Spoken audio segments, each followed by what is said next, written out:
There is a company, a boot company. They were just making boots like other people, but for some reason, no one was buying their boots. They had made a quality boot. It was waterproof. It had its own kind of style. It looked different than regular other boots, but people just weren't buying them. So in order to make people buy them, they try all these other things. The only thing that really worked was tripling their price. Suddenly, after they tripled their price, Timberlands became a very popular boot brand. And so the only difference between the boot that wasn't selling and the boot that sold like crazy was that they tripled the price. That was it. So it's all about the perception of value. Suddenly people were like, oh, they're waterproof, and oh, they look different than other boots. Well, clearly that's worth 3 times as much. There's a section of you who are gonna hear this story and be like, oh man, they tricked everybody. Or is it that everybody didn't understand the value until that? In the mindset of life and mindset of business and money, it's very easy to blame the people who make a lot of profit or who are trying to make profit. Sometimes it's the customer.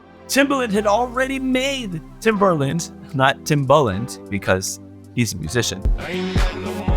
Timberland already made an awesome boot for an awesome price, but people weren't buying it. So they tripled the price and then people bought it. Who's to blame? Most people try to race to the bottom, right? Race to the bottom of price. Maybe see how far up you can price your things. Not to gouge people, to have them see it, respect it, and understand what value you're offering. Setting your price, setting prices, because I have a great story that should maybe help you know about what to charge for whatever it is you're selling, your services, your time. For those of you who know, I'm a big Robert Kiyosaki fan, the author of Rich Dad, Poor Dad. I tell everyone to read that book. I think it is just the most important book of the 21st century. I love it. I think it's great. He's done a lot of stuff for a lot of people. In it, he talks about his desire to build this financial literacy empire. And a lot of questions that people have is, well, I wanted to make this thing, how much should I sell it for? And one of the ways, and one of the very sensible ways to go about this, is to see what the market is selling that kind of thing for. Now, one of the things I always talk about is that if you want to sell something, just find the people who already bought the same thing that you're selling. If you wanted to sell a board game, you might look, well, how much are board games? Board games are about $30, something like that. I don't know. I mean, we have a ton of them, as you can see over there. You think, well, okay, the market bears a certain board game at this level, but of course you might buy one for little kids. It might be a little less, more, and you can kind of figure out what to price something based on that. However, what Robert Kiyosaki did, he wanted to put together this board game, but it was going to cost too much money.